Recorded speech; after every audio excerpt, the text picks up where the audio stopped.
I always love the applause for walking out. It's the hardest part of the show. Hi, everyone. I'm Deborah Treisman. I'm the fiction editor at The New Yorker, and it's my pleasure to welcome you to the 26th Annual New Yorker Festival and to today's conversation with Zadie Smith and George Saunders. Zadie Smith published her first story in The New Yorker in 1999 when she was 24, and the following year, her first novel, White Teeth, which the Whitbread First Novel Award Committee called not only the best first novel we've read in ages, but one of the best novels we've ever read, and perhaps the best novel about contemporary London. The hits kept coming, among them a play, 4 essay collections, the fourth of which, Dead and Alive, comes out on Tuesday, I think, 2 story collections, and 5 more novels, including On Beauty, Swing Time, and The Fraud, which was published in 2023. Fiction, Smith has written, is a medium that must always allow itself the possibility of expressing intimate and inconvenient truths. Whether she's imagining an immigrant living in servitude, or villagers held hostage by strange armed men, or tourists drifting down a lazy river, or a woman who chooses silence over words, her narratives are filled with those truths. George Saunders' fictional terrain ranges from a theme park version of hell to sinister drug trials to psychotic war veterans to murdered polar bears. But in his cartoonish dystopias, there is always something forcefully and undeniably humane. A satirist, a sociologist, and a stylist, in his 5 collections of stories, including Liberation Day and 10th of December, he delivers hard-hitting and hilarious commentaries on the state of our culture and our souls. Whereas most of Saunders' stories take on contemporary culture, or the perhaps not so distant future, his first novel, Lincoln in the Bardo, turned backward to a cemetery in 1862. His new novel, Vigil, which comes out in January, concerns not the recently deceased, but the about-to-be, an oil baron whose journey across the river Styx is not a smooth one. As with all of Saunders' work, even that journey is one that we can take with his characters and learn from. So please welcome Zadie Smith and George Saunders. So I want to just start big with the big questions, because I was thinking earlier today about the first time that I spoke with Zadie at a New Yorker festival, which was either 25 or 26 years ago. Okay. Yeah. She was a teenager, basically. And George and I have been doing this for a long time as well. And I just thinking about the distance that you guys have both come in those years, I'm wondering what have been the biggest changes for you as writers while writing, and what have been the biggest changes for you in that time in terms of seeing your work go out in the world? And I know that's a huge question, so you can just speak to something specific first. It's hard to know who I was then, so I feel very embarrassed about whatever retrospective person that was, age 24, 25. I think, maybe George has an opinion on this, that writing books has a strange effect on time anyway. Because I feel like I was 24 2 minutes ago, and then it's only really this year, looking back at 14 books, the main feeling is, what happened? Like, what was that in Lord language? So I am surprised a lot that much work got done. For me, the main difference is like a much broader humility. That's the way I would put it. Things that I did not take seriously when I was young, I take seriously now. That's the best way I can put it. I think when I was young anyway, I thought I could kind of achieve mastery over something. And now I just don't feel that way at all about any aspect of life. I don't feel any wiser. I don't feel that I can kind of perfect things. And I feel much more, like whole areas, like the area of faith, the area of, submission to something greater. All of that stuff was not in my consciousness when I was 25, and now I suppose it is. Yeah, so I think differently, write differently for that reason. Sorry, that wasn't very fun. George, you'll go. Well, I first think we should say happy birthday to Zadie. Should we? Yeah. Thank you. I was politely not going there. Yeah. Thank you, everyone. I mean, I first got in through the gate of the New Yorker in '92, I think. And it was all, and at the time I was very in touch with darkness, you know, like, and I still am, but I think for me the whole journey has been to try to find technical ways to let more light in, because I feel more light, but at first the kind of, I guess just the stylistic mannerisms were accentuating a certain part of my view, which is that capitalism plunders the sensuality of the body, you know, that whole idea. And also like kind of a dark humor, which I still believe in, still think it has a function. But somewhere in there I started thinking, well, why is it that there's so many positive valences in my life that I can't find a voice for? So that became kind of an interesting trick to kind of keep the dark and the light balanced off somehow. And that's kind of, I think that's kind of the, you know, at 115 I'll finally get it right and I'll just kick off after the last period. But that for me, that's been the journey, is to say, so happy to have some success, and part of you wants to cling to the thing that got you in the party, and that's death. So you can't do that. So you have to try to keep opening the door wider, or something like that. I mean, both your novels are about death. Yeah. That's kind of fun. I tell the story, but I was on that airplane one time that almost crashed, and that was just like that moment of sitting there. You know, a goose had flown into the engine. And we didn't know that, but the plane was just going down really quickly. And the pilot came on and yelled, "Stay in your seat with your seatbelt on." Not a model of calm. And I just thought, oh my God, you know, I'm not ready for this. And I have to get out of this body, and it's that seat that's going to do it, you know. And so then anyway, the week after that was the best week ever, you know. So that seemed like... In the beginning, when you sat down to write, you had no contract, you had no deadline, you had no audience beyond your loved ones. Now you do. Does that at all affect how you feel when you start working on something? On a bad day, I think it can. But I think I have little tests to make sure I get back in the state of mind I need to be in. So if I write something and I'm feeling very self-conscious, I do put it away for a while. Sometimes a single drink can help. Put it away, one drink, or being on an airplane, being out of context, taking it to a different place, a cafe, and just trying to read it afresh. And then I'm in it again. And I think the thing I write for anyway is exactly, I think in New York you now call it a flow state, but that thing where time disappears for a while. That's the only experience in my life where that happens. I'm not a Buddhist, I don't do any yoga, but when I'm writing, you know, 9 hours can go by and I don't know it. And when I'm in that, then there is no reader or audience or self-consciousness, it's just gone, all of it. I find the biggest problem is that in my case, I was 38 before my first book came out. So I just sort of found this little wedge of something that I could do, and then to try to, honor that authentic thing that you found, but without just repeating it. And so to keep trying to find a little extra sliver of talent that you could use.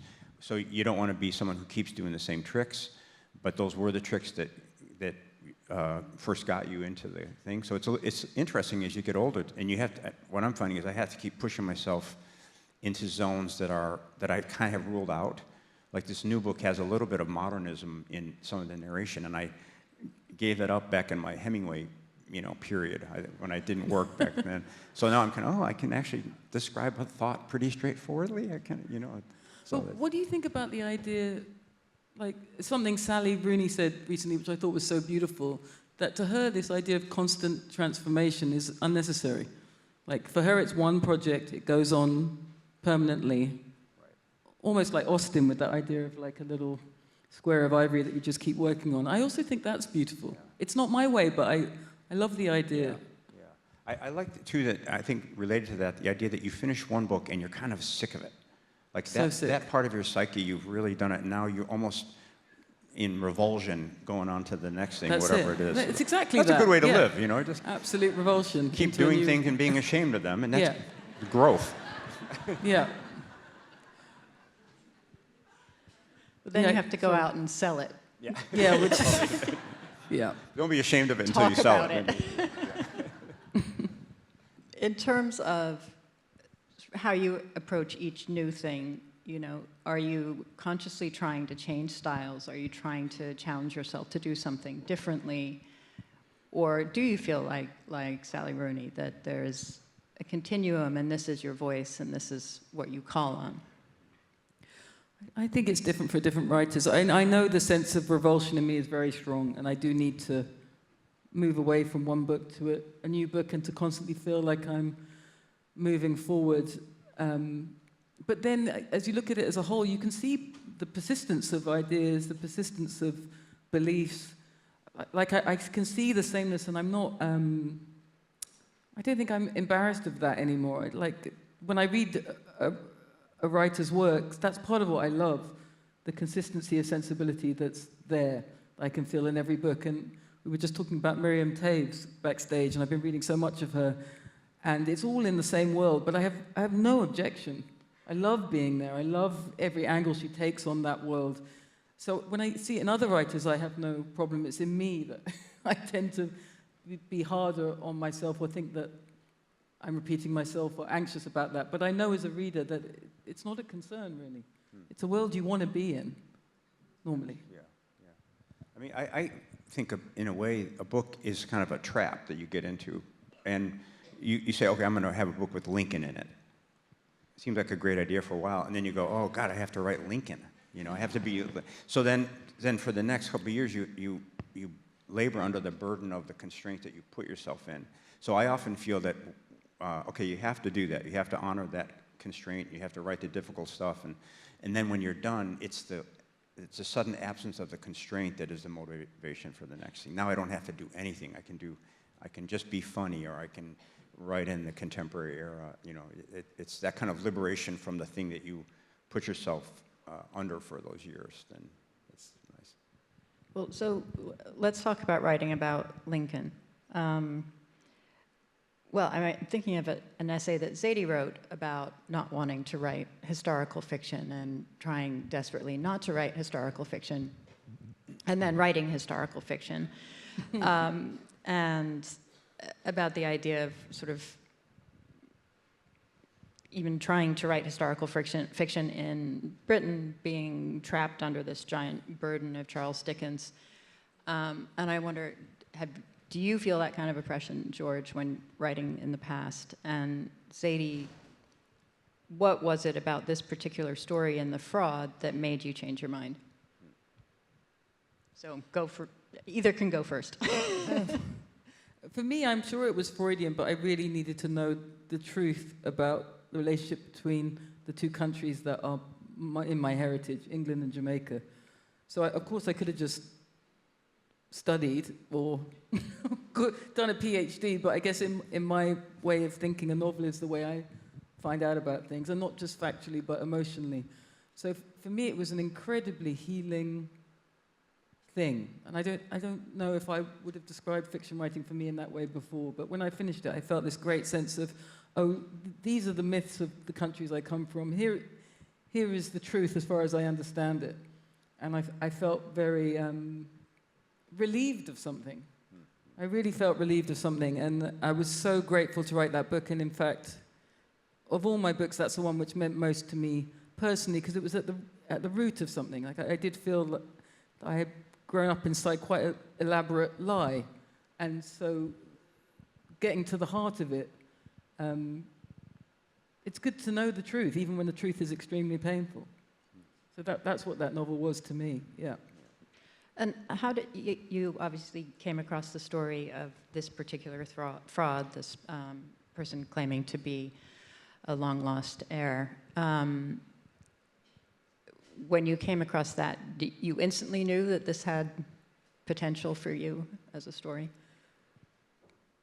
Yeah, I mean, it was. I was very under the influence of George too. When I read Lincoln, I did feel like that was a book about originating myths as well in this country, and how freeing that is to do. The fraudulent element,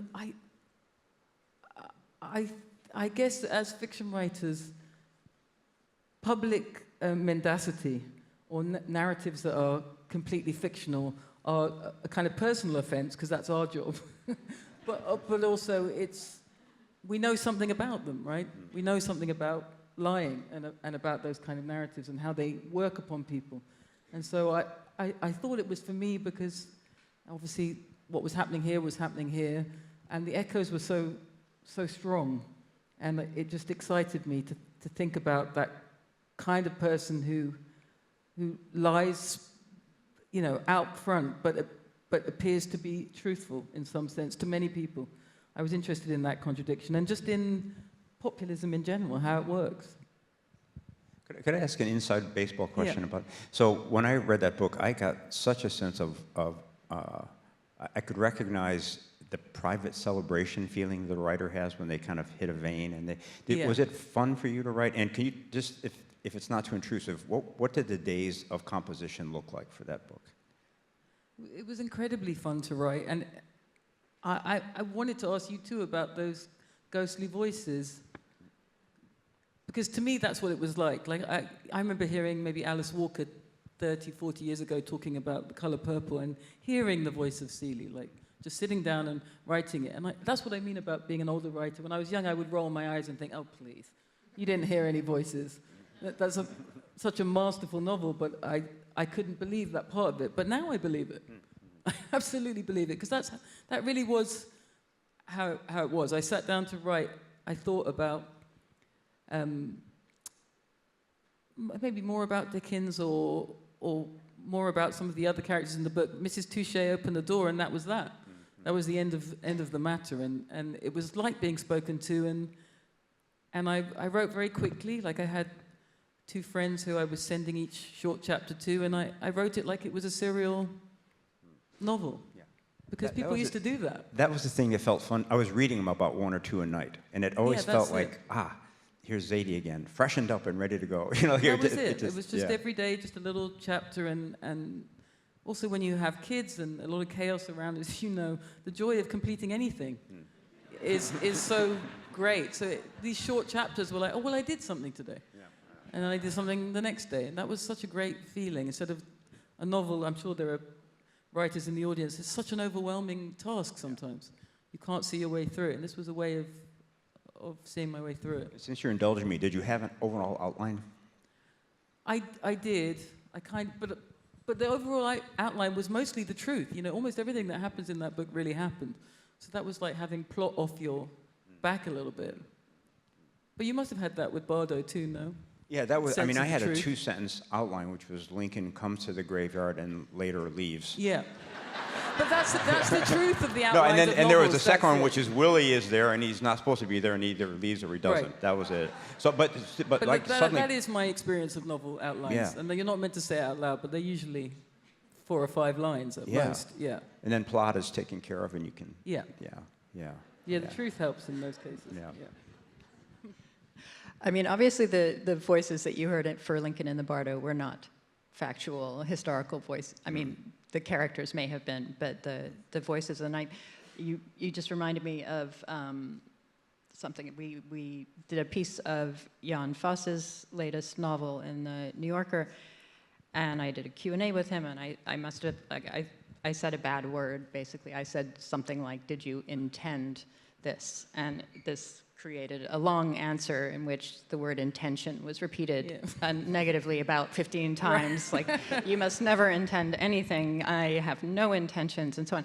But the crux of it was what he said, and which is interesting, is it just, I hear it, I have to listen, and then I write it down. Yeah. So, and that to me is fascinating, because mostly what I hear in my head are, voices saying, did you remember to lock the door? And Have to write it down. and did you, oh shit, I have to get this piece edited by tonight. Yeah. So I'm wondering what the experience of hearing those voices is. I mean, I think that's what structure is you make a shape, and then that shape causes a question to arise, and you need somebody to address that question. So with the beauty of having some kind of structure is that, like in the Lincoln book, I know I'm trying to get a ghost from point A to point B. That's the plot. And so then you go, okay, so is there anything fun we can do along the way? Oh yeah, he can look to the left. What does he see? And that's when you start hearing the voices. What do you see? And some ghost would just appear. Oh, this is a ghost of a hunter. Okay. And then it's that really playful, spontaneous thing that's very hard to talk about or teach, but you don't get to that place of pure invention without some kind of plan in place. Or another way of saying it is that every part of a book would be, or story would be, kind of a call and response. You've called with one section, certain questions are in the air, and then all you have to do is kind of catch those questions. And in that moment of freedom, you can say, all right, I have to give him a ghost to look at. Is there any fun in this? And then suddenly the voice, it's not really a voice, but it's kind of a spot. You know, a spot appears, and then you fill the spot. I don't know, George, with you, there's an extra element of the ear. Like, when I first read you, I was living in Brooklyn, and a boyfriend gave me Bad Civil War, Land in Decline, how do we say this title? Whatever it was. I don't remember either. 30 years ago. But when I heard that voice, like, you have an ear for American speech and for how Americans really speak. Like, I was so used to reading Hemingway, reading Updike or whatever at that point of Roth, and they all got American speech at that moment, but this was how 21st century Americans spoke. It's almost trying to transcribe the way we all talk. I mean, English people as well. It sounds insane once you write down how people actually speak, but you did it. And I think with those ghosts, like, I always think the ear for a voice is basically an acting talent. Like, my brothers are actors, and I'm aware that there's a connection between them and me in that. And I wonder about you and acting, because the voices are so precise, and so you can't, that's the hard bit to teach, trying to sound like someone. So where does that come from in you? Because you don't seem like the actor-y type. No. Yeah. Well, I had, growing up, part of my family was from Chicago and part was from Texas, and both were kind of comedian, they're full of comedians. So I had these two uncles in Texas who would just, they would come in from work and they would start doing characters, kind of just certain characters. And it was so as a kid, it was so much fun. Any tension went away, and you just got to sit back and watch them be this imaginary person. And of course, that was very verbal. I mean, it was all in kind of being able to hear a certain dialect or something. So I think that was natural. And I tried to be an actor. I was in Plaza Suite in high school. There's a part where a girl has locked herself in the bathroom on her wedding day, and the really cool fiance comes in at the end of a 20-minute fight between her parents, and his line is, "Mimsy, cool it." And, yeah. So did you do it? You did it just like that? Yeah, I got to say that. Yeah. But no, I think this is, you know, backstage. You just spontaneously did a really good Brooklyn accent when you were imitating somebody on the street. So I think that verbal part is really maybe underestimated. And you know, I teach, and I know you've taught. That's something you can't say, well, just get better at voices. You know, it's not. But then there are writers who don't do it and don't need it. Like someone like Nabokov, who thought all dialogue was like an idiot's task for fools and hacks, and he hardly bothers with it. Right? He doesn't need it. So it's not always there. But for me, it's the center of it. Without it, I'd be lost. Although he was always doing him. Yeah, he's always doing him. Everybody sounds like him, even 10-year-old girls. Yeah, everyone sounds like him. Yeah. This kind of does, as you said, leads into the idea of acting. And Zadie, you wrote a play, and I'm remembering about 9 years ago when we sent George to do a reporting assignment, going to Trump rallies and writing about what he experienced there. And his first draft came in, and it was a play. And I think there were ghosts in it. There were like spirits hovering above and so on. So obviously, you know, that was But Dave, so I was really trying to avoid that story. I went to all the rallies, and I don't know what to say. Because I don't like criticizing anybody, and especially not in nonfiction. Everything's great. They were really fun rallies, and people were so positive, And so, but I remember after that, there were some Trump supporters, and there were anti-Trump people flying overhead and singing, and so there was a little bit of a silence from the magazine after I sent that in, and then David Remnick wrote me and said, while I really admire your attempt at equanimity, we feel like you're avoiding the hard work of analysis. So that I went there, and that was great advice because I was really trying not to say anything negative about them. That put me in the position of going, oh God, here I am vouching for my fiction writers that they can also do these hard reported things, and then here's a play. And there was a scratch. There was also a scratch and sniff component, which they also wouldn't do. So hidebound. And Zadie, I had an experience with your play, which was, it was a signed summer reading for my daughter in high school. The play? Yes, The Wife of What Old. high school is she going to? Language in that is spicy. Okay. Yeah, between 10th and 11th grade. And she made me read it to her. So I've had the experience of reading your play aloud. And I realized once school started why it was chosen, because they were about to read Canterbury Tales. Oh, right, yeah. But so it was the unusual situation of using Chaucer to illuminate Smith, right. Rather than vice versa at that point. But again, it is a different kind of writing from writing novels or stories. And yeah, I mean, Chaucer's the best example of it.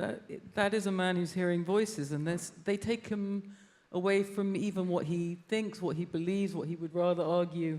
The Wife of Bath is the classic case. Like, it's 3 times as long as every other tale because he's just started to enjoy it so much. And she's so wild, and it was such a great experience, that translation, because it was kind of, when the actors started doing it and when we performed it, even in the reviews, there was always the idea that I had made it more scandalous, but I had tried to tone Chaucer down. Like, there's stuff in that in The Wife of Bath that would make your grandmother blood. Like, it's really intense, very sexual. I had to explain this to my 15-year-old. It was so great engaging with someone from 600 years ago who's hearing voices and hearing such a voice that lives. It's an incredible thing. So all I had to do was translate. I really didn't add anything. I just translated what was there. And for me, that's always the thrill of reading, full stop, is that I get to be in relation with this dead consciousness. It's just, I never got over that as the most remarkable thing that you can do on this earth. It's like, be in somebody's brain who's been dead 1,000 years. To me, it's magic every time. I mean, that's the act of reading. Yeah. That's the act of reading, but I'm quite easily overwhelmed by it even now. Yeah.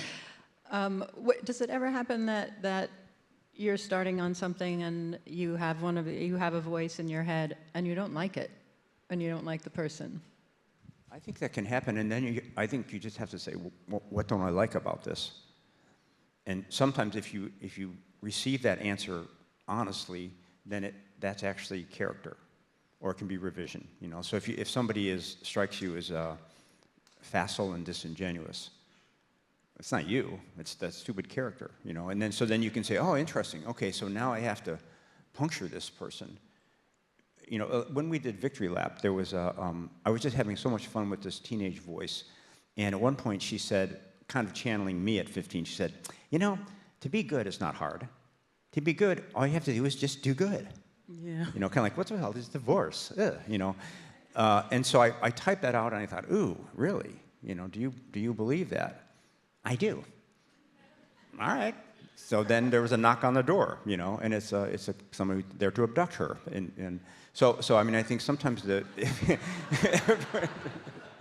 but so if you don't, that's why the abductor came. Yeah.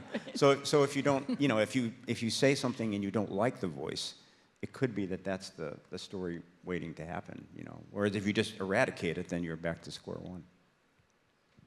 I have it a little bit now because I've just started a novel, and it's a funny novel, hopefully a short novel. So, and it's in the first person, and so a lot of the block is sometimes, hating this version of your own voice, or to me, it's always when I'm trying to apply for something from the reader, like when I want approval or love, or I want them to think I'm cool. Whenever that happens, I know it's happening, and you read it the next day, and you try and ignore it, or your eye passes over the paragraph, and then you have to ask yourself, if you can't bear to read this paragraph, what the hell? Why is it here? So then it's a process of removing it. But I do find it in the first person particularly difficult, because that's when I'm most needling, like I'm trying to get something out of the reader. And I think that's a bad habit. And one of that theory about having a settled, if not bourgeois life, but just a settled life in which love is there for you. One of the advantages of that is that you're not begging strangers for love. And I hate doing that on the page. I hate saying, that Sally Field, oh, you really love me. I don't want that on the page. I want to kind of be in control there. So that's, I think, where I sometimes know I'm writing badly, when I'm needy. That's the best way to put it. I think one of the things I've come to really treasure about writing is that you do sometimes present as a self that you don't particularly love on the page. Yeah. And then you get a chance to see that, and then go, well, actually, I contain multitudes, so I can adjust that, and I can try to let another version of me come out. But I love the idea that you can, it's like a bit of a mirror. Your prose is a good mirror, and then you can kind of choose not to be that person, and delete that and try to, and especially in nonfiction, the first drafts are always kind of real cheerful and facile, and there's a lot of assertion, this is the greatest thing in the world, and so I know that about myself. And in the second pass, I'm like, okay, you have to flesh this out with some specificity, and that move from vague to specific seems to me holier and holier as I get older. Like if you say something that's vapid, you can improve it by being specific. In workshop, if a student says something that's insulting, it's almost always vague. So a student will say, oh, this story's boring. Like, let's not say boring. Can you be more specific? Okay, page 3 drags. Where? Page 3, paragraph 6. Oh, actually, it's not boring. It doesn't drag. There's just an extra repetition in there. Oh, okay. So that you can fix, and the student doesn't feel accused, and suddenly you've moved from this kind of vague, agitated blaming into a very specific and actionable thing. So I'm finding that true on so many, politically and artistically and all kinds of levels, So that, for me, the first draft is kind of a blessing, because even if it's really bad, it's bad in a particular flavor that you can engage with. Zadie, do you feel like there's a big gap between first draft and final for you?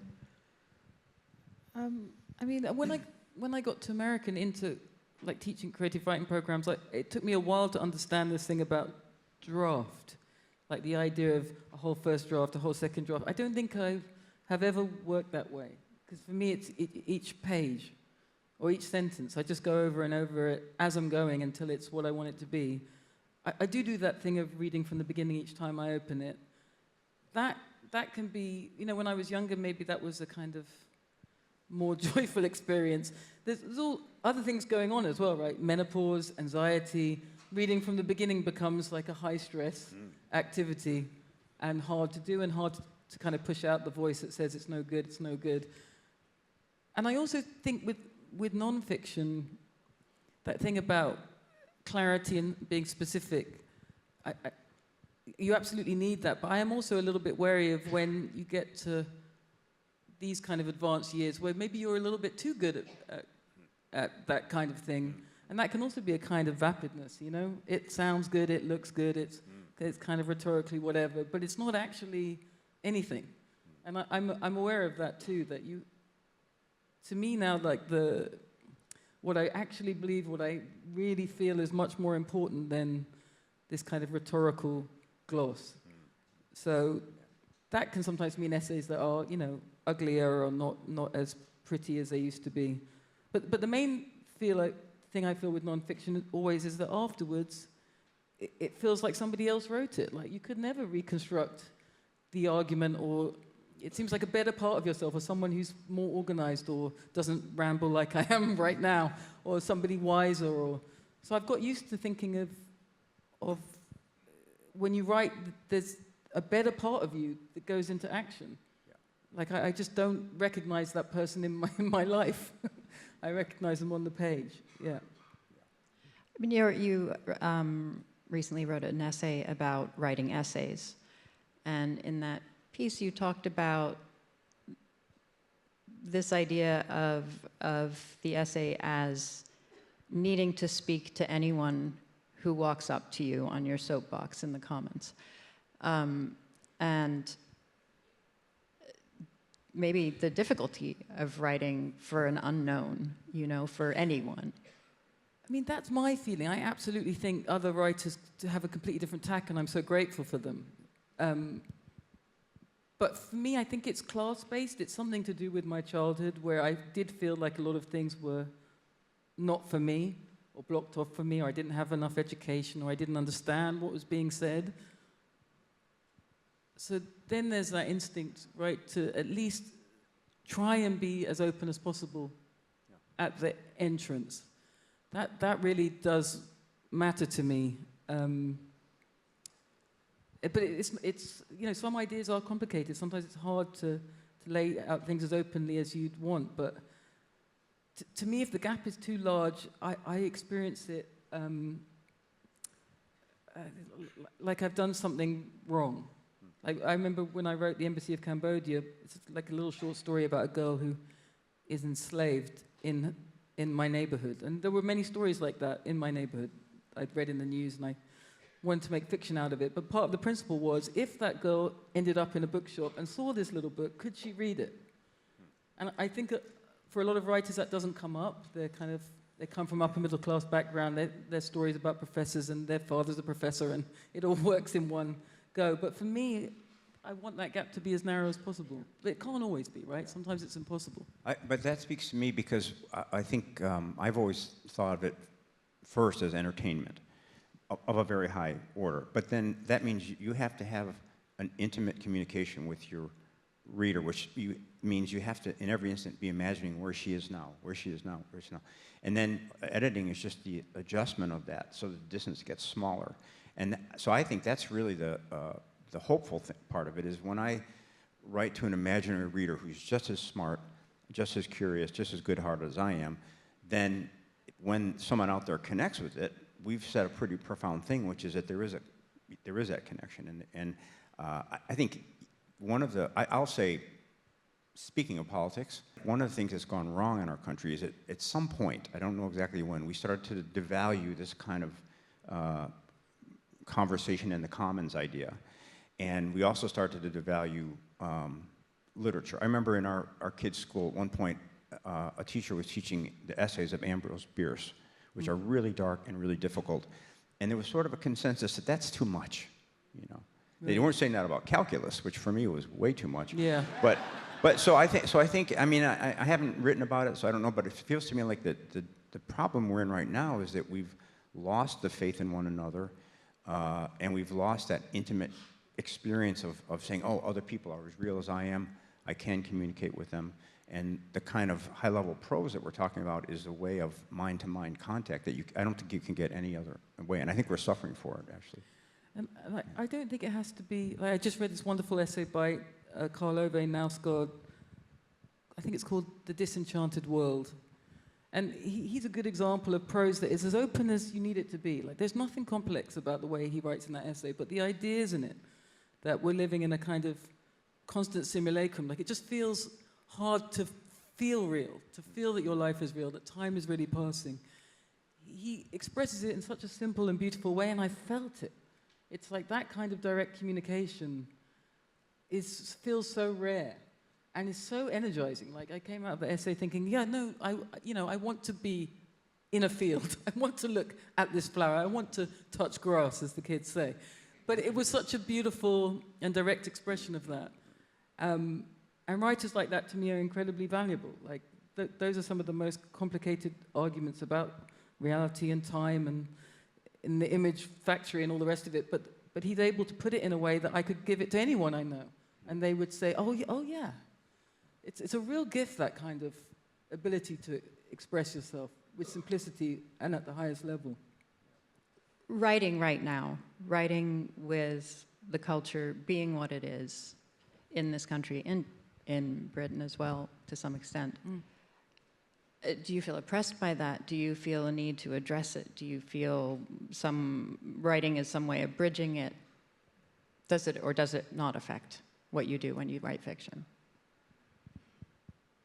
Yeah, I mean, it affects everything. Also because it's in your family. Like in a family like mine, I'm sure it's true for many people in the room. You have every variety of political thought. You have every response to the vaccine. It's not like it's separate from me. I'm in it all the time, watching these violent arguments between people I love. So I try and.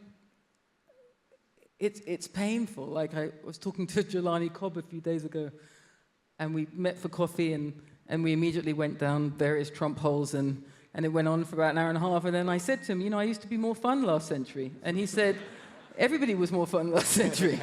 And that's how it is. Like it would have been lovely to sit with Jelani and talk about something else, but we talked about what we talked about. So that's just the reality, I think. There's no getting away from it, and it is certainly odd being a writer not constitutionally.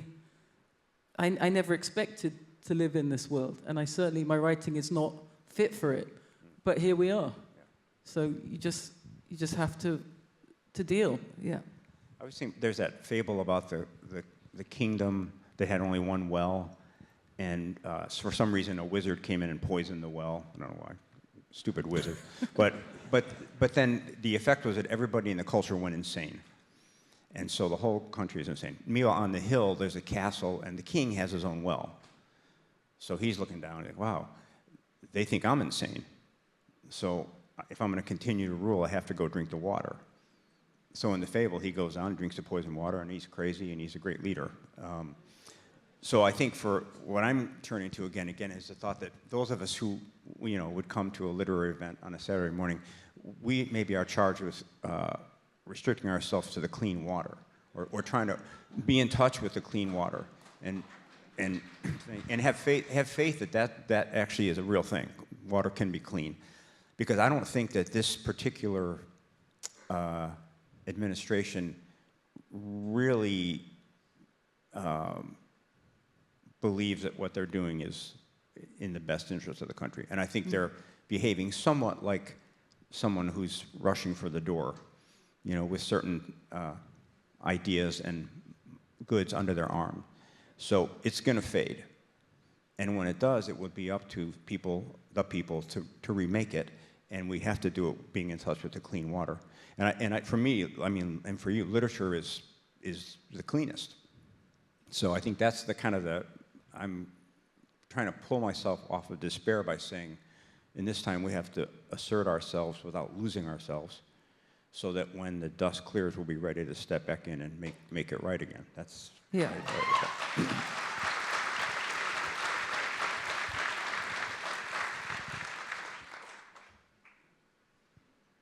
I have no follow-up. Yeah, of course, but or not. I mean, it's also can writing do anything to prevent the theft and to prevent the dust from falling? I think age does help here. Like, it doesn't help with almost everything, but one of the few things it does help with is historical memory. So, for example, recently I just learnt to drive, age 50. No, congratulations, thank you. I was driving from Cambridge to London, and for the first time in my human memory, every village from Cambridge to London had Union Jacks, St. George's flags. It looked like Northern Ireland, or New York just after 9/11. And so I know flags are more normal here, but in my country that is not normal. So part of it is remembering and knowing what a flowering like that means. Because I've lived in a confident country that felt itself to be healthy and in a decent state. and it had no flags. So I know what flags mean. I know that means crisis, and who are we, and what are we doing, and I know what it means. And I think if you're young, you might not know that between Cambridge and London, when I was 24, you would never see a flag of any kind.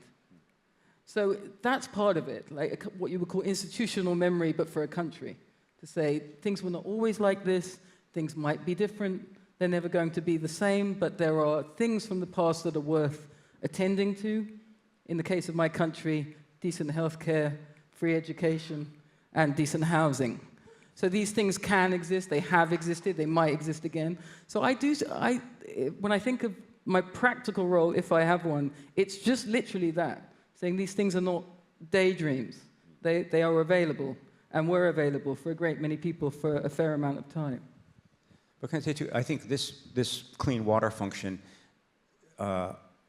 when I say that, I always think of the fraud, because in that, I mean, there were some definitely political undertones, but what I felt was the joy of the language, and that in itself is a kind of a restoring of sanity, to say, oh, we can communicate on a high level on the basis of truth and mutual respect, and whether it's James Joyce or Grace Paley, you know, just that feeling of being in touch with another human being who thinks well of you, who really thinks you can rise to the occasion. That's a huge thing. That it doesn't have to be about politics, but it just has to be the reimagining of ourselves as being in connection. That's and having capacities. Like I really felt with the fraud, like I know it's confusing, but what I wanted was to say to a reader, like, you can read. Yes. I know that seems simple, but you have capacities. Like you can figure things out, you can move. You're a person, you're not a machine. You don't think in ones and zeros. You have this human capacity. Yeah.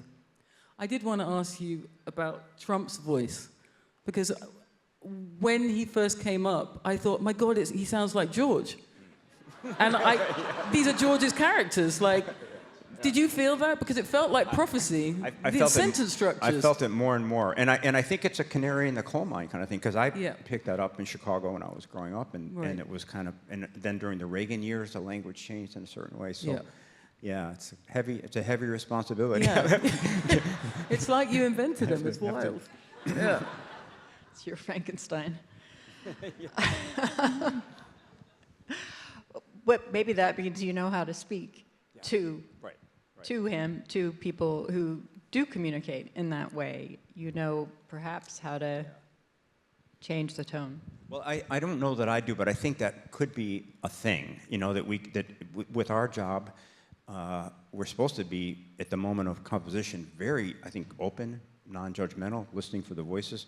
And so in that mode, I mean, this new book has a guy, the main character, who's not a great guy at all. So you had to spend some time with him, and what you find out is just in terms of the mechanics, if you have an opinion about somebody and you force it into the voice, then people get a little bored because it's condescending. And whereas if you say, okay, I'm going to pretend that I could easily have been this guy in a parallel universe. Let me look at it through his eyes with his sense of sympathy and engagement. Then you can actually imagine pretty much anybody, I think. I mean, theoretically, that's the theory. But I think that's the key insight of fiction, and it can be a political insight, that everything about you is contingent. It's all an accident. You could have been born over there, you could have been born in this place, to these parents, in this situation, in this culture, in the middle of this war. Knowing that contingency is important. It makes you approach the thing differently. Yes. This person is an unknowable devil in your life. This is who you could have been in a second. On the other hand, those unknowable devils are not investing a lot of energy into understanding you. And that's the big literary and political question, right? I hear it a lot, that why should I make the extra effort to do this work of imagination when they refuse to do it otherwise? No one can give you a reasonable case for that, but I know, to me, the people who have affected some of the largest change in the world, thinking particularly about someone like Mandela, both as activist, imprisoned man and free man, did that. And I can understand the impatience with that necessity. I always say, when thinking about people's political pessimism, that they have every right to it, particularly in this country, given the history.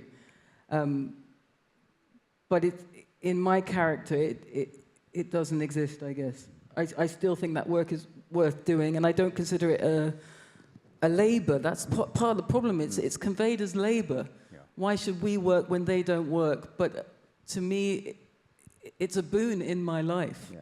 It's also, I mean, it's very empowering to do that. If you were going to resist a certain group of people, I would say the number one thing you want to do is empathize with them and see it through their eyes, because then you can actually resist them cleverly, you know. Right. I think what the left tends to do is, you know, we're afraid that we're enabling, which we Right. sometimes, somebody drives a spike through your head and you say, oh, thank you for the coat rack, you know, that. Yeah. But so it's just like that old joke about, you know, doctor, it hurts when I do this. Don't do that. Don't enable. But do it. I try to do it in the spirit of I don't want to use the word enemy, but you know your opponent. And then, you know, there's that Wordsworth quote that I always mangle, but basically if you could be in the mind of your enemy, you'd see that they have all kinds of reasons and all kinds of pain. And I don't see that as necessarily a disenabling thing. If you then roll out the red carpet, then you're just a schmuck. But if you say, no, now I know you, and I'm afraid of you for this reason, I'm not afraid of you for this reason, I think that can be a really kind of good form of pushback. In the process of writing characters who maybe you have worked hard to understand and who do bad things, who do, you know, things not that are other than what you would do, how do you, I mean, you work to show the empathy. Do you work to make them end up better than they are? Do you try to find some redemption in it? I think no. I mean, I think what you try to do is make a truly happy ending, which is one that's truthful with what came before. So if a person, excuse me, if a person does really bad things, there's karma and there's cause and effect, and I think the book should reflect that, and which can be an amazing combination if you have genuine empathy for somebody and you're inside their head, and we do a bad thing, and then the world responds. That's really powerful. That's, you know, I mean, that's that Tolstoy Master and Man. You know, the guy who's a terrible guy, terrible greedy guy, and he gets in a snowstorm and ends up freezing. Spoiler alert: freezes to death. But in the process, you become him, and you kind of understand him, and I'm very sad to see him die. You know, even though, but it was his own arrogance that got him into that situation and killed him. So powerful. I'm going to throw something else in there because I had an email from Laurie Moore a day or two ago in which she said, well, you know, apparently AI is going to destroy us within 5 years. So throwing AI into the mix with writing, with the world, what kind of effect does it have on you? I don't throw it into the mix. I think of how incredible it is as a medical tool, for example. I just think the argument we have about it is not really what AI is about. It's about massive data sets. It can be incredibly useful in many other areas. In writing, I don't think this is the major concern, personally. I mean, I don't engage with it. I don't really think about it. There's nothing written by AI that I particularly want to read, because that's not what I read for. I want to be in touch with a human being. That's what I actively want. So I don't. I just think we sound a little bit ridiculous in the literary community, panicking about AI when AI has so many other more practical and kind of functional uses that we're too stupid to understand. So I don't really. I don't know. I don't panic that much. It's so far from what I go to literature for. If you're an actor, however, that is frightening. Yeah, the video is pretty wild. But I don't know. There's nothing in its rightly formed that is of any interest to me. I was thinking that when I pick up Zadie's book, I'm picking up her whole history of reading, where she read, what she was like before and after she read back 30 years ago. All that encoding is in there. And then together we're kind of leaning over the text, and she describes the smell of grass, and I go, oh, yeah. That, I mean, AI it literally can't do that. It can kind of regurgitate someone else's description of grass. And the danger is we might forget how to tell the difference. You know, that's a problem. But I think in terms of neurology, the human brain, we think and feel, and we have the qualia we have because of the physical shape of the brain. AI just imitates that. So I think that's exactly right. Some things it's going to be great for, I guess, I don't know, unemployment. Great for that. But for the things that are precious to us, it's not going to hurt us, except I think, I do notice this, when you read people's writing, we're starting to sound more like AI. So that's it. It's That's the a other great way idea. around. That's a great idea. I love that for you, you know, Yeah. that kind of thing. So, So, well, speak it. Yeah, I love that for you. yeah.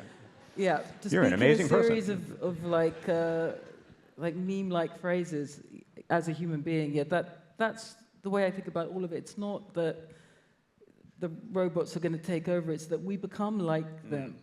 We respond to them. We become in their image, and that's the bit I find kind of, a little tragic. Yeah. Well, it is time to take audience questions, and if you've typed them and text them, they should show up That's on what this the iPad's for. We iPad. were wondering backstage what it was for.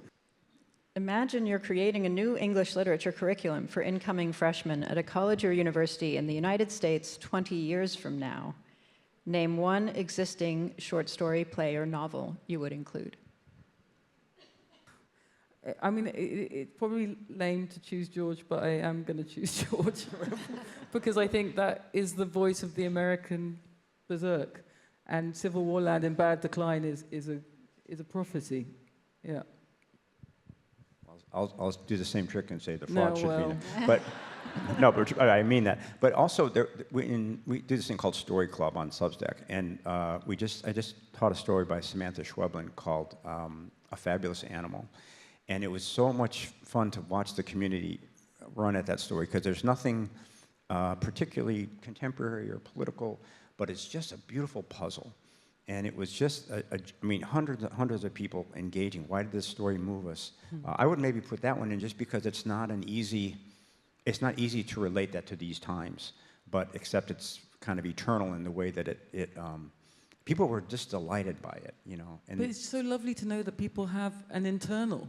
Like, I love imaginative writing, particularly for that reason. A lot of contemporary writers don't have the kind of imagination she has. It's like, it's really intense all the way down. Yeah, I'll second that one. Well, there are a couple of questions that are sort of similar. One is, it says, I know you, George, were a songwriter, and you, Zadie, sing. Can you speak about songwriting and the compression needed for a good song, and the ways in which song and songwriting have influenced you and your work? I'm actually writing songs at the moment because I'm trying to write a musical. And the thing I notice, which it has in common with dialogue, is the most common mistake when I was teaching is that people want dialogue to sound smart, like they're projecting themselves into it. They want to be seen as smart, and they want the dialogue to prove that the consciousness behind it all is smart. And for me, songwriting, like a lot of novelists try to write songs, and quite often it goes wrong because that instinct comes back, like, let me show you my fancy lyrics. And to me, lyrically, the most important thing is simplicity.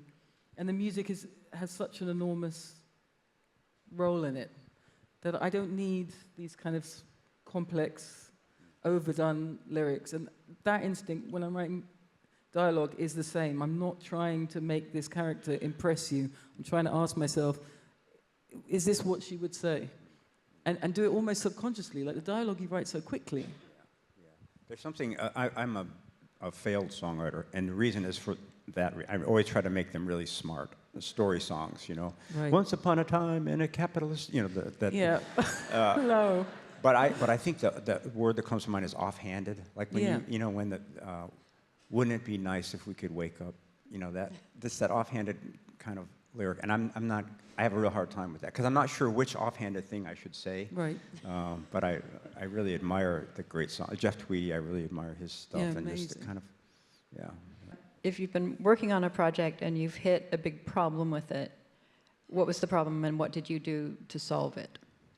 With me, the problem is always some form of despair, and then I throw it away, and then I have to credit my husband, who almost always says, like, he saved NW, that was going towards the bin. On Beauty, at one point, was going in the bin. So it's partly somebody else being reasonable and saying, calm down, maybe it's okay. But yeah, I don't like a roadblock in a novel. I want it to just flow. And sometimes the smallest difficulty, and I'm like a baby, like, forget it. I don't need to do this. That happens a lot. So it's just about persisting and not throwing all my toys out of the pram. That can very easily happen with me. I like that thing. I think Randall Jarrell said a novel is a long work of prose. It has something wrong with it. Yeah, that's it. You know that. And So accepting it. yeah. So I feel like, well, we had that story Sea Oak many years ago, and that was a story that I locked up for about 5 years at this one place. I knew that first 6 or 7 pages was good, and I couldn't get through it, and I was just. So then I turned to myself and said, "What's the problem? You teach, you big faker. Why can't you finish a story?" And I was actually taking a shower, and I was saying to myself, "Well, what's wrong with you, you idiot? Why can't you finish this? You know that Aunt Bernie has to come back." And then just from someplace in my brain, it just went from the dead. Like, wow. So I think sometimes just getting to a place where there's a problem, turning to the story and saying, "Can I help you with this? What's going on?" And you said, well, the story says, "Well, you have a problem." And as a writer, you want to say, "No, I don't. It was good yesterday. I know what I'm doing. It's about patriarchy or whatever." And then, but if you wait, then the story will kind of say, "No, you do have a problem, and here's what it is." And then just in addressing that, it becomes not so much a problem, but it can become a technical aspect of the book that's telling you which way to go. So that takes the same thing, kind of patience and a little bit of despair, like, it was supposed to be easy and it wasn't. Okay, no. We have a subscriber to your Substack, George, who wants to know how does doing that supplement or inform or detract from your writing practice? I think it's been all good. I mean, I kind of don't do it during writing time, do it later at night. And the best thing has just been the people. I kind of thought, it's going to be the internet and it'll be difficult. But the people who showed up were so positive and smart that it's been a way of kind of, I don't know if you have this, but sometimes internally, before you do something like this, you're kind of full of fear and like, they're not going to like it, but that Substack is a way of saying there's a lot of like-minded people who they do like literature and they do show up for it. So I found it's making me, I think, marginally more courageous to say this tolerant group of people will take whatever I can come up with. This is a question from a visual artist who would like to know, what are 3 things you do in your free time that inspire you and are unrelated to reading or writing? 3? 3. This is very specific. If you only have one, then say. Yeah. Well, definitely the visual arts. That's been a huge part of my life in the past 10, 15 years, and partly because of children that I did realize it was something I could do with my hands full, like looking at art. And then being in New York and having relationships with visual artists, friendships, that really expanded my view of what art is. Like, I was so parochial, so stuck in writing, all I did was read. And I think New York opened up to me a lot of other forms of art practice, So that's a huge thing. And comedy, I guess. My brother's a comedian. I always loved being around comedians in New York, or just watching the way comedy works is so useful for me. It's so, the disarming part of it, like watching my brother on stage, what he's able to do, where he's able to go, where the conversation can be carried when there's humor in it, is such a great lesson for any writer. You can get a lot further if people are laughing. And then just music, dancing, that's about the only time I'm in my body. So that's always good. I think my music for sure, and mostly because it's just like enforced beginner mind. Like, I'm going to write a song, and then you write it, and you go, oh God.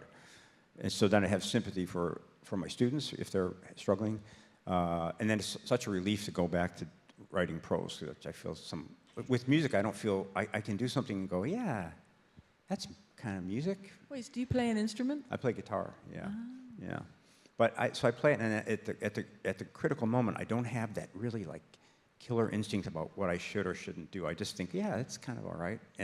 But with prose, I get to a point and I have very strong opinions about it. So it's refreshing to go from something where you're kind of in the haze into something where you feel really, really strong.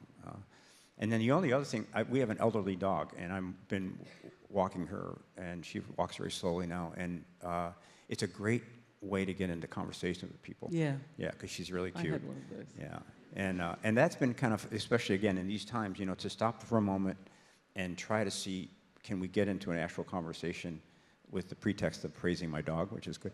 And actually you can, and people are so hungry for that, I think, to have some kind of just conversation. So that's been kind of a hobby, is to take the dog on a very slow walk and just see how many people we can bother. I guess I'm that guy. I really like your shoes. They look great. Where'd you get them? You've both had great success in multiple formats. How do you think about whether an idea should take the shape of a novel, a short story, an essay, or something else? I mean, I think those things are it's like a prison you're designing for yourself. So the question is, how long do you want to be in this cell? Yeah. And so a novel really has to have so much, you have to have such a strong impulse, because it's such a long time. And a short story can just be a straight shot, like almost kind of a compulsive thing. But novels, I'm starting on this novel now, and I want it to be funny, and I want it to be short, but there's a dread in you thinking, is it going to be funny? Is it going to be short, or is this another 4 years of my life in this cell? So, I don't know. As I get older, I was saying, but first of all, ambition fades. I think I was doing the podcast with David Remnick a few days ago, and he said to me, well, you must have been very ambitious, and I was kind of shocked by it. I guess from this Protestant background, I thought, was I? But then when you look back, you think, well, you must have been. To do all of that work, you must have had some idea of where you were going. But definitely, looking up now, I don't have that strong impulse. And I do feel more and more that I want to be out on the street with a dog talking to people. I don't want to miss life. I guess that's how I would put it. And for me, a lot of writing involves kind of the recreation of life, something that looks like life, but it's not life. It's a controlled area, and I was always haunted by that line from, is it called Asymmetry? By Lisa, it was about Roth. It was kind of a novel, it's kind of disguised, not very disguised novel about Philip Roth. And there's a bit where the character is in hospital, and he's fascinated suddenly by a couple who are praying in the emergency room. But then the nurse offers it a private room, and he immediately takes it. And Lisa writes, that's a writer. He's fascinated by humanity, but he'd like the private room. And it always haunted me, that idea that, you love people, but you're not actually around them. Yeah. You're in your room kind of creating them. And I don't want that, I guess is what I mean. I really try and make myself go out there and not just have people in the abstract, but people in reality. Because time's running out, and you just can't invent this world in your room every day. It's not healthy. George, you mentioned that there was a period of time in your life where there were positive valences that were difficult to find a voice for. For both of you, do you think it's harder to write well about positive emotions or experiences than it is about more difficult ones? I think it is, because I think the story form is sort of designed to be about when things change, and usually they change, So if you had, once upon a time there was Little Red Riding Hood, and her grandmother said, don't go out, and if you see a wolf, don't engage, and then she didn't. So I think that, but I think the one thing we should remember is the positive valences. They don't necessarily have to do with what happens in the story. They can have to do with the organic way that the story changes. So like in Lincoln, I was very surprised to find out that one of the things that was happening, not because I wanted it to, was that all the characters were rising to certain occasions. This Willie was bringing something out of them. So it doesn't really have a happy ending necessarily, but the shape inside was kind of going towards light. So I think, and then even beyond that, even if it's like Flannery O'Connor, those things are so beautifully made that they're joyful even when they're super, super dark. So I think that's where the hope comes from. Not that everything turns out well or that we have redemption, but that the redemption is in the execution. And as Zadie said earlier, somebody wrote that, and you're sussing it out and you're feeling it. That might be the whole thing for me. Optimism is embedded in the form. To write at all is not to completely despair. I never really believe in, overtly despairing writing, because to write is an act of optimism. To actually engage at any level, it's embedded in the structure, no matter what else happens. Thank you, George. Thank you, Zadie. Thanks, Thank you George. both. Thank you, Deborah. Thank you.